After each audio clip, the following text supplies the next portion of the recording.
नमस्कार विद्यार्थ्यांनो, स्वागत आहे तुमचं स्टडी बोर्ड मॅथ सब चॅनलवर. तर आपण आज शिकणार आहोत क्लास 7 चॅप्टर नंबर 6 घातांक. तर बघा, घातांक म्हणजे काय असते आपण बघूया. तर घातांक म्हणजे काय असते, तर एखादी गोष्ट म्हणजे एखादी संख्या जर अनेक वेळा घेऊन केलेल्या गुणाकाराची. तर बघा, आपण इथं एक एक्झाम्पल दिलंय. 2चा घातांक किती? 5. तर आपण त्याला कसं लिहिलं, हे 2 गुणिला 2 गुणिला 2 गुणिला 2 गुणिला 2 म्हणजे 5 वेळा काय लिहिलं? 2 लिहिलं गुणाकाराच्या स्वरूपात. म्हणजे हे 2 गुणिले 2 ला काय घातांक काय झाला? हा 5 झाला. तर ह्या मांडण्याच्या पद्धतीला काय म्हणतात?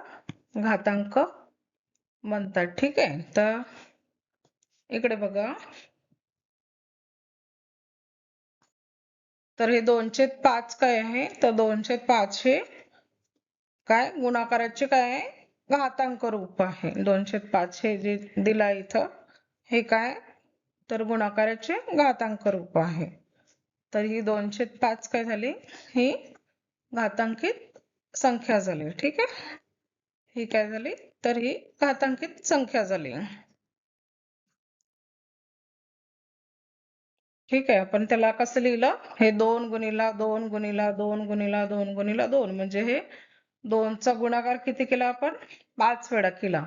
म्हणजेच हे 2 ला घातांक काय झाला? हे 5 झाला. आपण ह्या घातांकाच्या स्वरूपात हे लिहिलं, ही संख्या. ठीक आहे. त्याला आपण घातांक असे म्हणतो. आता पुढे बघा. तर बघा, आता हे आपण घेतलं a raised to the power n. ठीक आहे. किंवा a चा n वा घात असं आपण याला वाचतो. a raised to power n किंवा a चा काय n वा घात. a ला घातांक n असे पण वाचतो आपण. तर हा a झाला त्याचा पाया. ठीक आहे.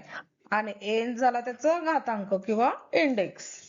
तर आपण याला कसं रीड करतो? a चा n वा घात किंवा a ला a चा घातांक n. ठीक आहे. किंवा a चा घातांक काय? n. तर बघा, आता एक एक्झाम्पल दिलाय 5 raised to power 3 म्हणजे काय? 5 चा तिसरा घात. ओके. म्हणजे काय झाला? हा 5 चा तिसरा घात. तिसरा घात म्हणजेच काय? 5 चा काय झाला? 3 वेळा गुणाकार. ठीक आहे. 5 ला घातांक 3 म्हणजे हा 5 चा 3 वेळा गुणाकार झाला. आता आपण पुढे बघूया. तर बघा, आता याचे काही नियम आहेत, तर ते नियम समजून घेऊ आपण. तर बघा, a ही काय आहे? a is a rational number. म्हणजे a ही काय असेल? परिमेय संख्या असेल. आणि m व n हे काय असतील? इंटिजर्स असतील. म्हणजे काय असतील? पूर्णांक संख्या असतील. तर त्याचा गुणाकार काय होईल? तर बघा, त्याचा गुणाकार होईल, जर a ही काय असेल? परिमेय संख्या असेल, म्हणजे a raised to power m into a raised to power n म्हणजे यांचा काय गुणाकार. तर काय होईल? a raised to power m plus n म्हणजेच काय? a ला घातांक m plus n होईल. ठीक आहे. हा त्याचा गुणाकाराचा नियम झाला. म्हणजे जर a ही परिमेय संख्या असेल आणि m आणि n हे काय असतील? पूर्णांक संख्या असतील. हे इंटिजर्स म्हणजे हे काय? पूर्णांक संख्या. तर काय होते? छेद जसाचा तसा असतो आणि काय? जो त्याचा घातांक असतो त्याची काय होते? बेरीज होते. ठीक आहे. घातांकाची काय होते? बेरीज होते. जसं आता इथं एक्झाम्पल दिलाय 2 ला घातांक 3 गुणिला 2 ला घातांक 4 म्हणजे हा काय? बेस म्हणजे त्याचा काय? पाया सेम आहे. तर काय होईल? पाया जसाचा तसा राहील आणि जो त्याचा घात आहे त्याचे काय होईल? बेरीज होईल. ठीक आहे. म्हणजे 2 ला घातांक किती झाले? 7 झाले. हे त्याचं उत्तर आलंय. म्हणजे पाया सेम असेल तर काय होते? गुणाकारामध्ये याची बेरीज होते घातांकाची. आता दुसरा रूल बघूया भागाकाराचं. ठीक आहे, डिव्हिजन रूल. तर त्याच्यामध्ये काय आहे?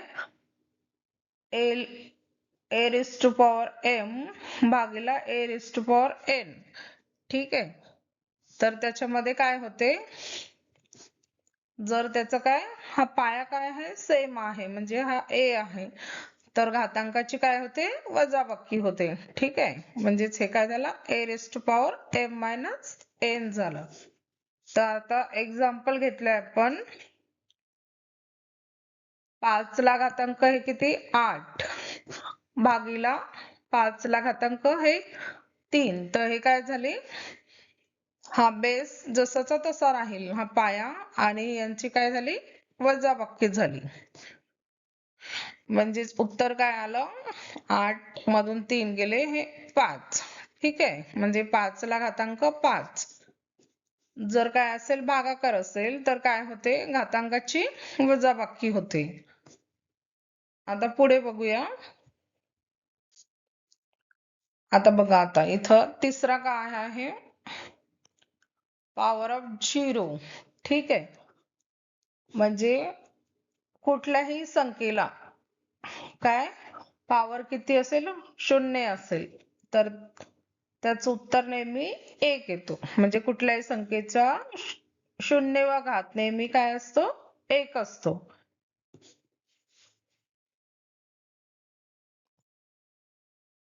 तर कुठल्याही संख्येचा काय घात काय असेल? 0 असेल तर उत्तर काय येते?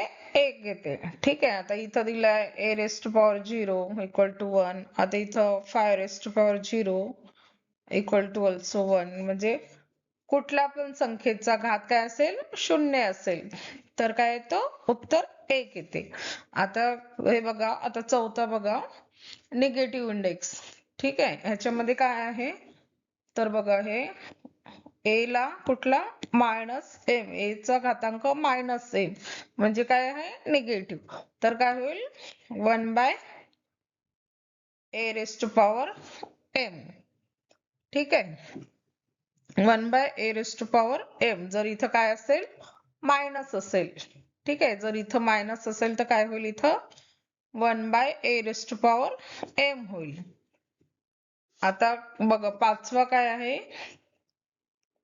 हा बघा, घातांकाचा घातांक आहे. ठीक आहे. इथं बघा, आता हे a raised to power m आणि त्याला पण पॉवर n आहे. ठीक आहे. हे कसं आहे? हे a raised to power m आणि त्याला पण पॉवर n आहे, म्हणजे हे घातांक, त्याला पण आणखी घातांक. ठीक आहे. a ला घातांक m आणि त्याला होल ला घातांक n आहे. तर मग अशा वेळी काय असते? m आणि n काय आहेत?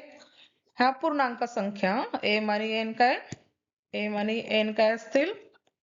इंटिजर्स असतील, म्हणजेच पूर्णांक संख्या.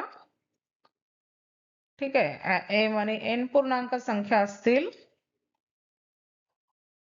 आणि तर काय होते?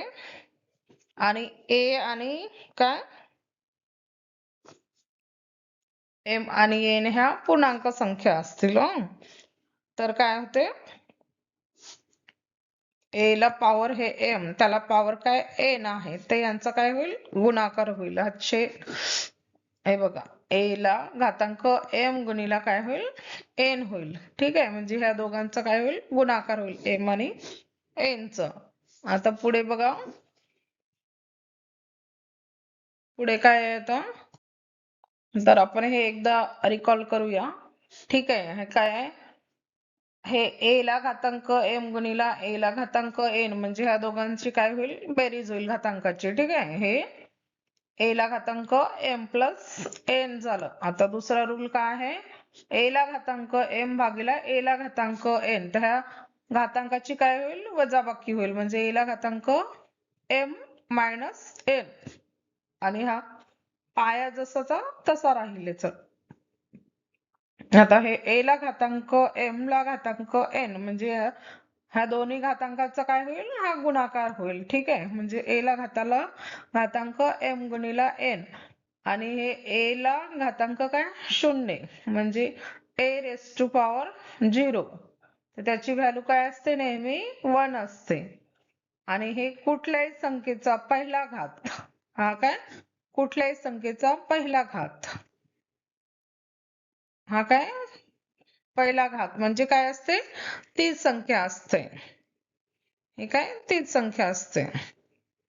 म्हणजे a ला घातांक काय 1 म्हणजेच काय तीच संख्या झाली, म्हणजेच a. म्हणजेच जसं 2 ला घातांक 1 म्हणजे तीच संख्या म्हणजे 2 झाली. 5 ला घातांक 1 म्हणजे काय 5. ठीक आहे, तसंच म्हणजे कुठल्याही संख्येचा पहिला घात म्हणजे ती संख्या असते. आता हे बघा निगेटिव्ह, त्याला काय निगेटिव्ह इंडेक्स. तर a ला घातांक -m, a ला घातांक -m म्हणजे काय होते 1 divided by a raise to power m. ठीक आहे, म्हणजे 1/a ला घातांक m होते.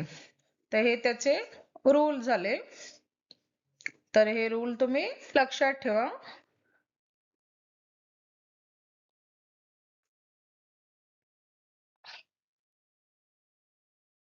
तर हे a ला घातांक 0 म्हणजे काय झालं 1 झालं. a ला घातांक -m म्हणजे काय झालं 1 बाय a ला घातांक m झालं. आता हे ठीक आहे, आता आपण पुढे बघूया. तर पुढे काय आहे,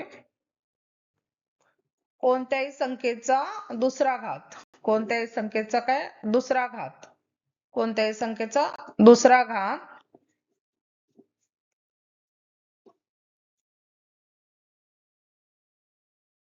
तर कोणत्याही संख्येचा दुसरा घात म्हणजे त्याचा काय असते वर्ग असते. ठीक आहे, दुसरा घात म्हणजे आता सपोज आता हे 2 रेस टू पॉवर 2 म्हणजे हा त्याचा काय झाला, हा वर्ग झाला त्याचा, हा त्याचा वर्ग झाला. म्हणजेच 2 चा वर्ग म्हणजे किती झाला आहे 4. म्हणजे कुठल्याही संख्येचा दुसरा घात, ते मागच्या स्लाइड मधलं आहे हे, कोणत्याही संख्येचा दुसरा घात म्हणजे त्याचा काय असते वर्ग असते. कुठल्याही संख्येचा तिसरा घात, ठीक आहे, हा झाला दुसरा घात, हा झाला त्याचा दुसरा घात. आता तिसरा घात, तिसरा घात बघूया आपण. कुठल्याही संख्येचा तिसरा घात म्हणजे हा 2 रेस टू पॉवर 3 म्हणजे हा त्याचा काय असते घन असते. ठीक आहे, म्हणजे 2 चा तिसरा घात किती येईल 8 येईल.